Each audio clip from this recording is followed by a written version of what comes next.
빌립보서 1장 27절에서 30절입니다. 오직 너희는 그리스도의 복음에 합당하게 생활하라. 이는 내가 너희에게 가보나 떠나 있으나 너희가 한 마음으로 서서 한 뜻으로 복음의 신앙을 위하여 협력하는 것과 무슨 일에든지 대적하는 자들 때문에 두려워하지 아니하는 이 일을 듣고자 함이라. 이것이 그들에게는 멸망의 증거요 너희에게는 구원의 증거니 이는 하나님께로부터 난 것이라. 그리스도를 위하여 너희에게 은혜를 주신 것은 다만 그를 믿을 뿐 아니라 또한 그를 위하여 고난도 받게 하려 하심이라. 너희에게도 그와 같은 싸움이 있으니 너희가 내 안에서 본 바요 이제도 내 안에서 듣는 바니라. 아멘.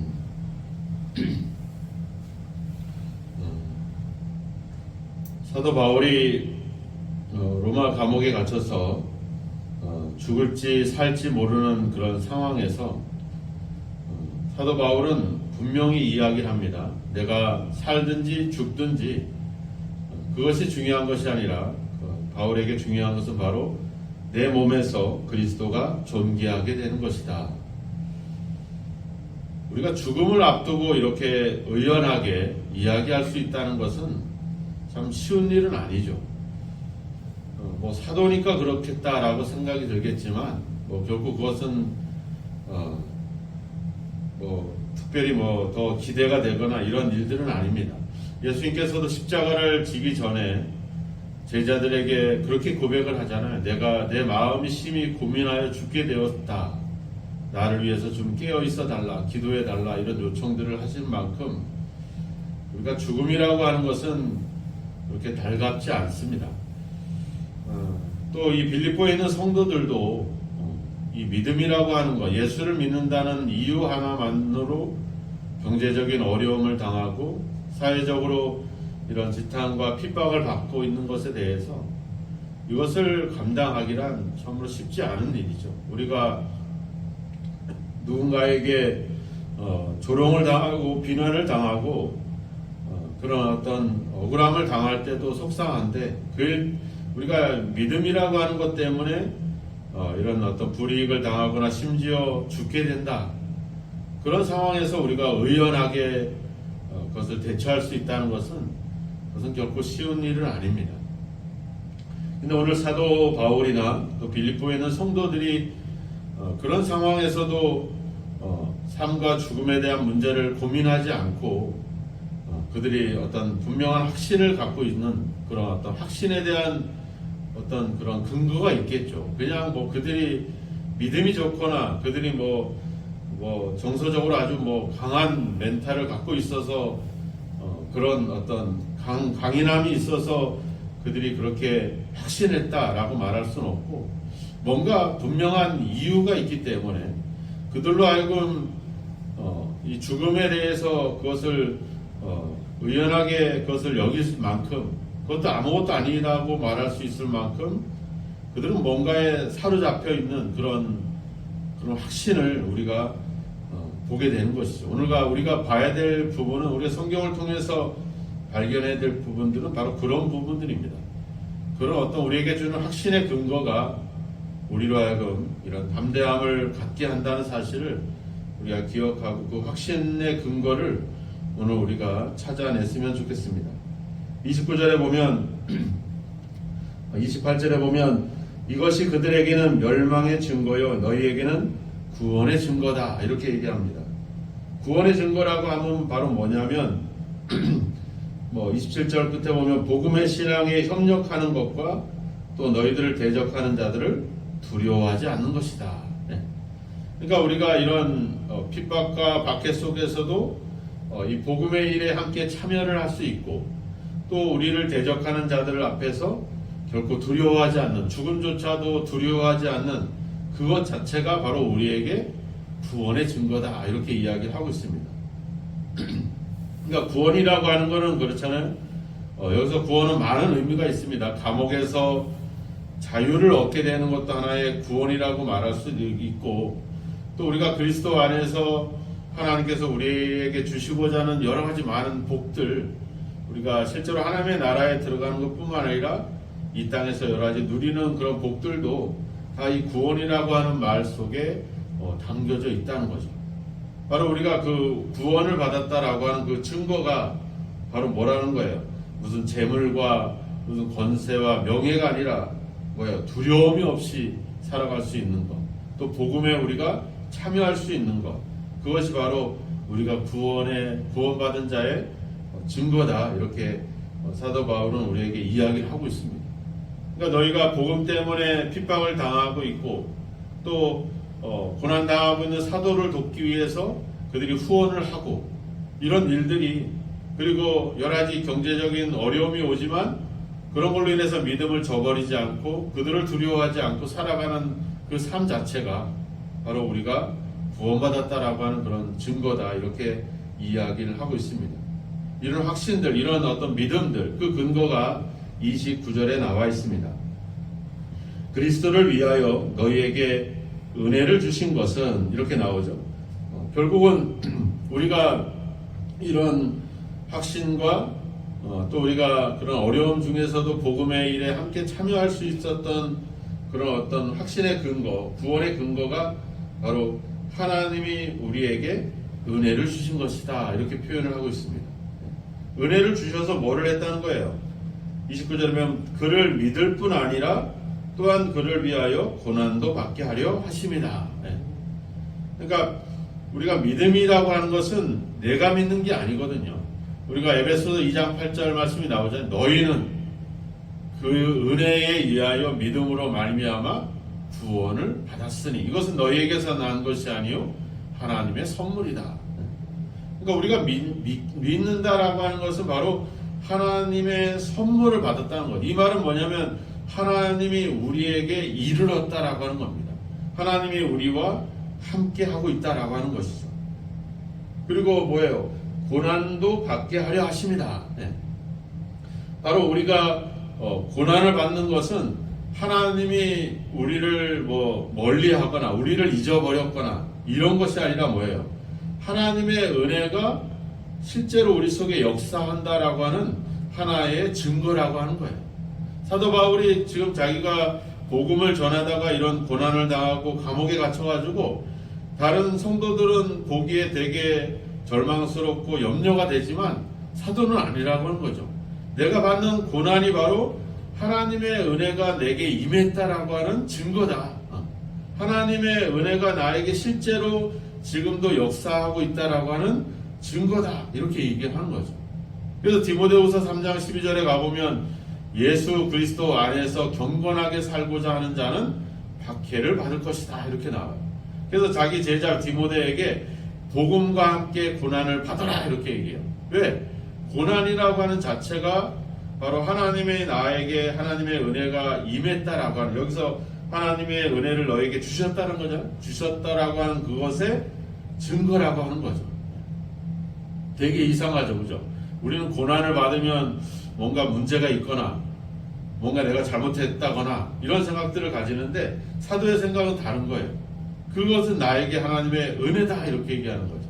자기가 몸에 질병이 있었잖아요. 그죠? 여러 가지 질병이 있어서 하나님 내 이 병을 고쳐주세요. 3번이나 간절히 기도했는데 병이 안 났어요. 근데 뭐라 그래요? 하나님이 이야기하잖아요. 내 은혜가 내게 족하도다. 그래서 사도 바울이 내가 약할 때 곧 그때가 강함이다. 오히려 내가 약하고 병든 것이 우리에게는 절망스럽고 안타깝지만 사도가 보는 영적인 시각에서는 그게 하나님의 능력이라고 하는 거죠. 이런 확신들, 즉 내가 아픔이 오고 고난이 오고 이런 것들이 결국은 하나님이 나에게 실제로 역사하고 있다는, 하나님의 은혜가 나에게 임하고 있다라고 하는 증거다. 이런 어떤 확신이, 이런 믿음이 저와 여러분에게 있기를 주의 이름으로 축원합니다. 우리가 인간적인 눈으로 보는 것이 아니라 하나님의 시각으로 볼 수 있는 것. 우리가 어제도 사도행전을 보면서 그런 얘기를 했잖아요. 우리가 세상을 인간적인 눈으로 보는 것이 아니라 하나님의 눈으로 봤을 때는 얼마나 괴롭겠냐 하는 거죠. 하나님이 주신 모든 것을 이용해서 하나님께 영광을 돌리는 게 아니라 우상에게 영광을 돌리고 있다면 그게 괴로운 거죠.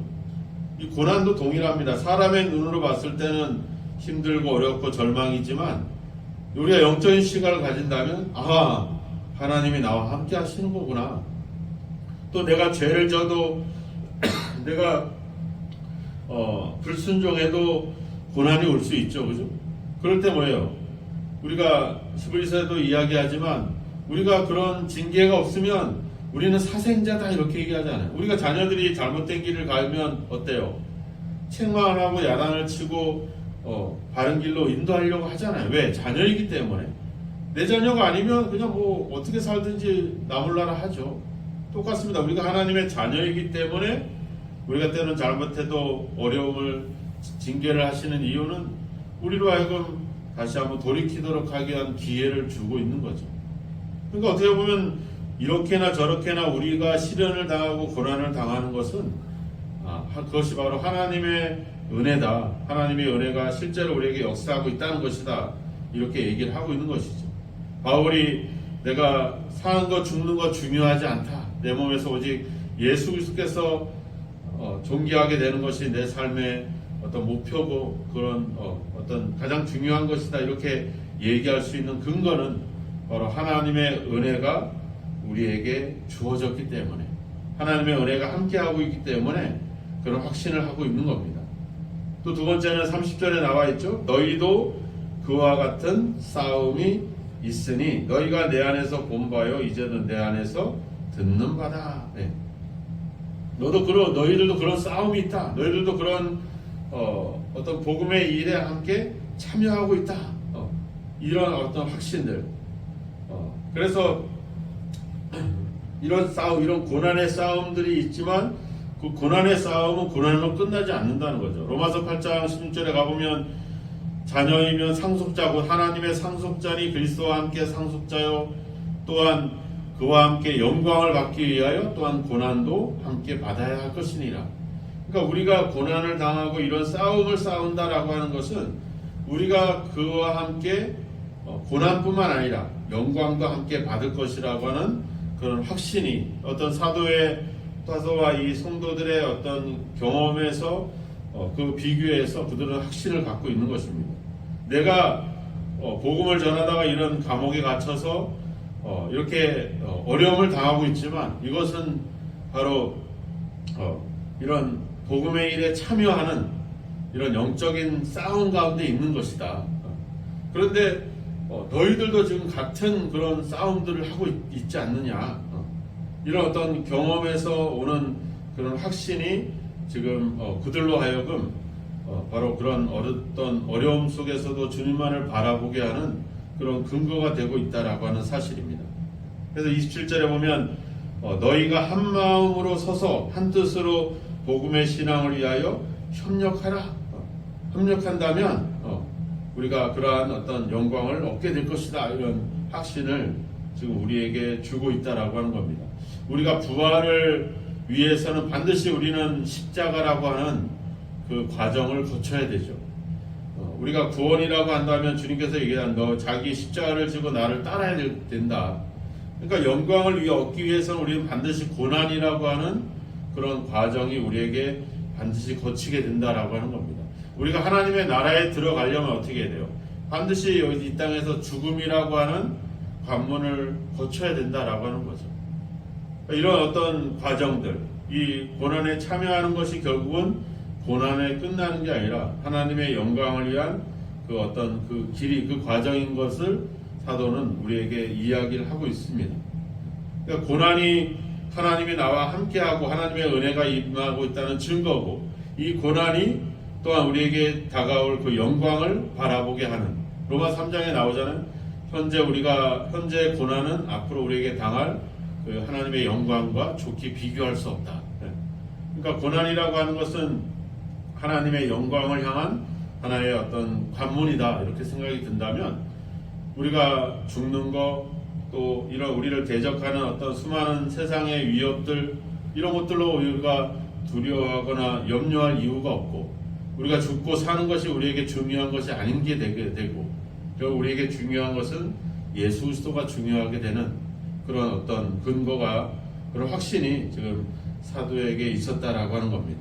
오늘 이런 사도의 확신이 바로 또 빌립보 성도들의 확신이 저와 여러분의 확신이 되길 주의 이름으로 축원합니다. 우리가 믿음이 좋아서가 아닙니다. 하나님의 은혜가 우리에게 임하고 있기 때문에, 또 우리가 신앙적인 여러 가지 경험들과 그런 어떤 고난들을 통해서 그것에 주어질 하나님의 영광이 있기 때문에, 그 약속이 있기 때문에 우리는 충분히 우리는 여러 가지 일들 앞에 두려워하지 않고 주님만이 우리에게 가장 중요한 어떤 분이라는 것을 다시 한번 믿게 될 것입니다. 오늘 여러분들도 지금 주님과 함께 믿음으로 말미암아 고난받는 것들이 하나의 구원의 증거로 믿으시기를 주의 이름으로 축원합니다. 내가 복음을 위해서 내가 함께 기도하고 예배하고 함께 참여할 수 있다는 것, 그 자체가 바로 우리가 구원받은 하나의 구원의 증거인 것을 다시 한번 기억하시고, 또 하나님의 은혜가 우리에게 임하고 있고 하나님의 영광이 우리를 기다리고 있습니다.